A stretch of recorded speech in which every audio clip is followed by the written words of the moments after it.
Hi everyone. My name is Ginny, and I'm joined here today with Ivy, Shannon, Helena, and Shifa, and we're all volunteers at Dr. Curnew's clinic. This video will be more focused on the management aspect of diabetes, so we'll be discussing diet and exercise, how to cope with stress, especially during a time of adjustment like this one, and also the importance of staying hydrated. First, let's talk about how you can use your diet to manage diabetes. There are a wide variety of diets out there, but according to Diabetes Canada, the main dietary goals that patients with diabetes should follow are managing sugar levels, managing weight, managing blood pressure, managing cholesterol, and doing whatever you can to reduce cardiovascular and stroke risk. It's important to manage these to slow or prevent the development of diabetes complications. One type of diet that achieves this is called the DASH diet, Dietary Approaches to Stop Hypertension. This is a diet to help lower blood pressure and LDL cholesterol by avoiding saturated trans fats, avoiding sweets or added sugars, limiting sodium intake to 2,300 or 1,500 milligrams per day, and eating foods high in potassium, calcium, magnesium, fiber, and protein. Lowering cardiovascular risk is really important for those with diabetes because diabetes can increase the risk of cardiac events. Please visit the website at the bottom of the slide for more information about the DASH diet. You've probably heard the word calorie before. A calorie is a measurement of the amount of energy in certain foods. Here you can see that everyone has different caloric needs based on age, sex, and physical activity. This table was taken from the link at the bottom of the previous slide. Sedentary refers to those who don't do physical activity outside their normal routine. Moderately active refers to those who do physical activity equal to walking 2.5 to 5 kilometers, and active refers to those who do physical activity equal to walking more than 5 to 6.4 kilometers at a fast pace. Knowing roughly how many calories you should be consuming is important for weight management because your body stores excess energy as fatty tissue, and too much of this can increase cardiovascular and stroke risk. Please feel free to pause the video and figure out where you stand based on your caloric needs. This is also a table from the same website, and what this shows is how many servings of different food groups you could try for each calorie level. For example, an individual who needs 1,800 calories a day should eat 6 servings of grains, 4 to 5 servings of vegetables, and so on. Note that sweets and added sugars are often only a couple of servings per week, and that universal sodium recommendations lie at either 2,300 or 1,500 milligrams per day. Once again, feel free to pause the video and check out how you can follow the DASH diet, and also feel free to check out the website on the previous slides for more information about what exactly one serving means and more details about how the DASH diet can benefit you. If you don't want to follow any specific diet plan, a generally good rule is to set up your plate like this diagram. Fruits and vegetables generally take up half of your plate, with mostly vegetables because fruit can have a lot of sugars. A quarter of the plate should be proteins, and the remaining quarter should be filled with whole grains. Try experimenting with proteins from plant-based sources, such as beans or lentils, which are low in saturated or trans fats compared to red meats.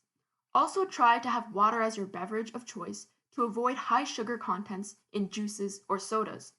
These are recommendations from Canada's Food Guide and are general guidelines to healthier eating habits. Please realize that everyone's body and conditions are different. Just because a diet works for someone else doesn't necessarily mean it will work for you.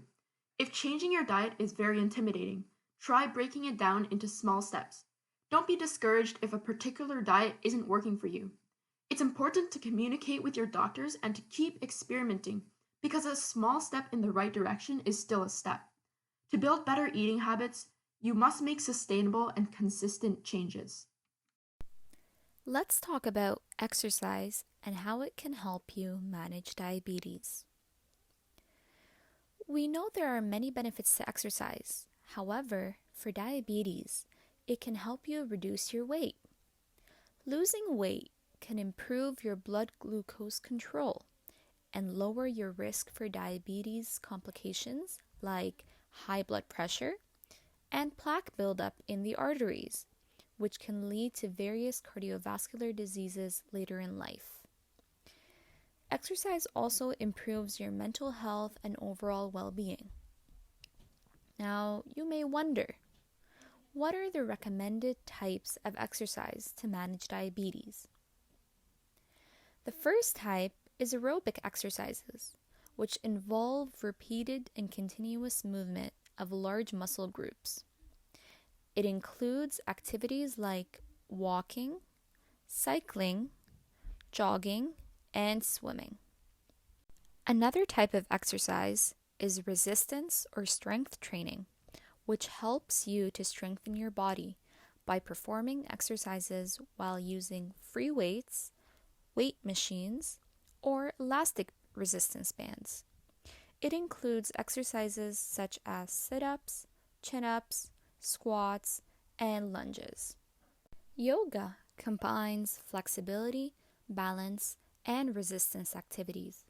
It can help improve the range of motion around the joints, benefits gait, balance, and prevents falls. What are the benefits of these different types of exercises?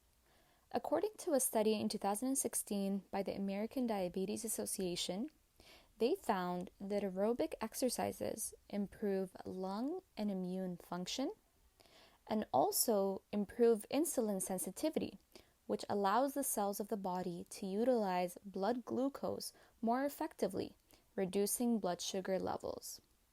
Additionally, moderate to high intensity of aerobic exercises helps in reducing cardiovascular and mortality risks in people with type 1 or type 2 diabetes. Furthermore, high intensity interval training, or HIIT exercises for short, can improve the glycemic control in adults with type 2 diabetes and manage the glycemic controls in type 1 diabetes patients. Studies have shown that people with diabetes are at risk of reduction in muscle strength and function. Hence, resistance exercises are important to build muscle mass, increase muscle strength and function, and improve mental health and blood pressure. This study by the American Diabetes Association in 2016 found that resistance exercises also improve the glycemic control of type 2 diabetes. However, its effect on individuals with type 1 diabetes is still unclear. This study also showed that yoga may promote improvement in glycemic control, lipid levels, and the body composition in adults with type 2 diabetes. Blood glucose concentrations should always be checked prior to exercise undertaken by individuals with type 1 diabetes. According to this table from the 2016 study by the American Diabetes Association, the target range for blood glucose prior to exercise should ideally be between 90 and 250 milligrams per deciliter. As you can see, the normal range is outlined with red. If your measured glucose level is lower than the target range, it is recommended that you ingest 15 to 30 grams of fast-acting carbohydrates prior to the start of exercise by about 30 minutes. An example of 30 grams of carbohydrates is half a peanut butter sandwich, which involves 1 slice of whole wheat bread with 1 tablespoon of peanut butter, and on the side you can have a cup of milk. Consuming 3/4 of a cup of whole grain cereal with half a cup of milk is also an example of a quick snack that you could eat prior to your exercise by 30 minutes. If, however, your measured glucose level is too high than the normal range, then it is recommended to test your urine for ketones or substances that are made when your body breaks down fat for energy. It is not recommended that you perform any exercise if there were moderate to large amounts of ketones present in your urine. Always remember to consult your doctor or family physician before starting a new exercise routine. Let's talk about how to cope and manage your stress to prevent changes in blood sugar levels. We'll first talk about the connection between diabetes to stress. Stress can play a large influence in disrupting effective glucose control, as stress hormones may directly affect glucose levels. When you're experiencing stress, your body reacts through something called the fight or flight response. During this response, your body releases adrenaline and cortisol into your bloodstream. It also directs blood to the muscles and limbs to help you fight the situation. However, if you have diabetes, your body may not be able to process the glucose that is released. As a result, if you cannot use the glucose to turn into energy, the glucose will build up in your bloodstream, causing your blood glucose levels to rise. Now we'll talk about the stress response in type 1 diabetes versus type 2 diabetes. In responding to mental and physical stress, for mental stress, patients with type 1 diabetes present a varied response in which their glucose levels can rise or drop. However, for patients with type 2 diabetes, in both types of stress, it seems as though only blood sugar increases. Next, we'll talk about the symptoms of stress. Oftentimes, symptoms of stress may be too subtle to recognize. However, recognizing these symptoms are crucial as it is the first step in managing your stress and ultimately your blood glucose levels. If you feel headaches, muscle pain or tension, lack of sleep, excess sleep, fatigue, if you feel unmotivated, irritable, restless, anxious, and feel that you're eating too much or too little, it might be a symptom of stress. Next, we'll talk about stress affecting lifestyle factors. Another reason as to why identifying the symptoms of stress is important is because it can heavily influence changes in lifestyle that may negatively affect blood glucose levels. Listed on the slide are some examples of these changes. Stress can cause poor eating habits, low exercise levels, smoking, and excessive alcohol consumption. The next slide talks about 3 approaches to stress management. According to a research article published in the Diabetes Spectrum, there are 3 ways to manage stress that complement each other. The first approach is to remove or minimize the source of stress. The article highlights that time management and organizational techniques may help lessen small stressors that often build up.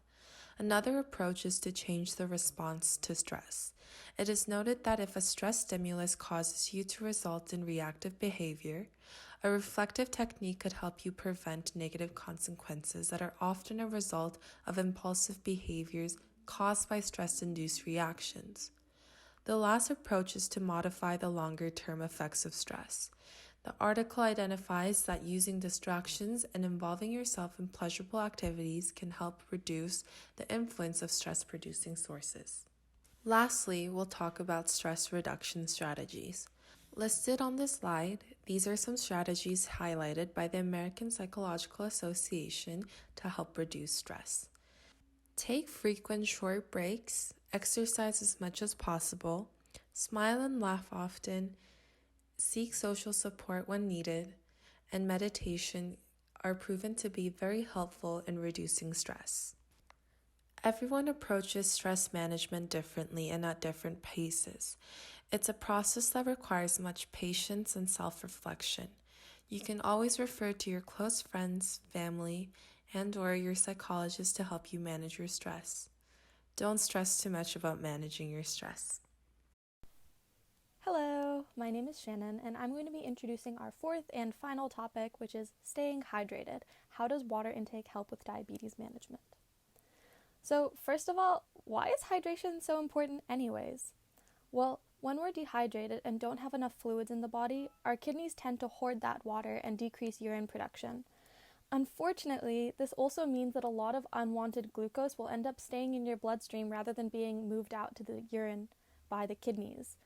However, when we're properly hydrated and drinking lots of water, the kidneys feel that there's enough water in the body and they'll start flushing extra water out through the urine, and that water will take with it a lot of unwanted molecules, such as glucose. For those with diabetes specifically, hydration is even more important. People with diabetes are especially prone to getting dehydrated. A high concentration of glucose can cause water to come out of important cells in your body, such as the muscle tissue and your eyes. This water comes out of these cells to try and dilute the excessive amount of glucose in the bloodstream. Additionally, when you're dehydrated, your kidneys have to work extra hard to get rid of that excess sugar and may not be able to do so as effectively, which then leads to higher blood sugar. When you're hydrated, however, the kidneys are able to properly expel the glucose into the urine, lowering blood sugar. Some studies have found that proper hydration can actually delay onset of high blood sugar. So what do we mean when we stay hydrated? Well, a lot of sources indicate that we should all try living by the 8x8 rule, which means 8 ounces of water, which is about a cup, 8 times per day.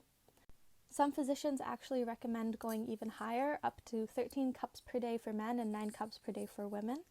But remember that everybody's body is different, and water needs can actually vary based on age, gender, stress, and activity level, just to name a few. So make sure you listen to what your body is telling you if you're starting a new habit, like drinking more water to stay hydrated. And also, please keep in mind that this 8x8 rule is referring to 8 glasses throughout the day. So drinking a ton of water all at once can actually also be harmful, so don't force yourself to drink like all 8 waters all at once. Of course, this 8x8 rule also doesn't apply solely to plain water straight from the tap. Your coffee or unsweetened tea will also count towards those cups. And actually, drinking all of that plain water might get boring, so we've included some healthy and delicious flavored water recipes for you to try out. So in the summer especially, these flavored waters can be a delicious and sugar-free alternative to lemonade or soda, and also can be a great way to stay hydrated and keep those blood sugar levels under control. So I found 4 recipes for flavored water that really excited me and that I wanted to try, and so hopefully they'll excite you too. So 3 of them are more summery flavors. We've got lemon and mint. So to make this, you just take 8 ounces of room temperature water, juice a quarter to a half of a lemon, throw in 3 whole mint leaves and stir and drink. We've got strawberry. So you take a small pitcher of ice cold water, 4 to 6 strawberries which have been quartered and had the green tops taken off, a half sliced lemon, not squeezed, just sliced, and then scrunched basil leaves if you want that extra zing, and then you let that sit and drink. We've also got blueberry and orange, so per 3 cups of water, so of course you can scale these recipes up or down depending how much you want to make. Per 3 cups, we take 1 mandarin orange cut into wedges, a handful of blueberries, and we allow it to sit in the fridge for 2 to 24 hours, and that's just to let the flavor soak out into the water. And then we've also got one more autumny recipe, if you're into that.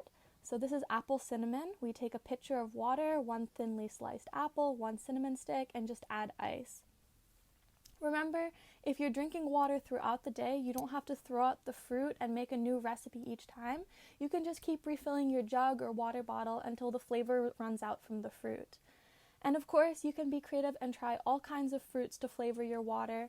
I actually found a recipe that used a jalapeno pepper to try and spice up the water. So if you're into that, that's something you can try. We've added a set of quick tips on this last slide to remind you what you may have learned during this presentation and what you can hopefully apply to your life. Alright, so I hope you've enjoyed this video and learned something new.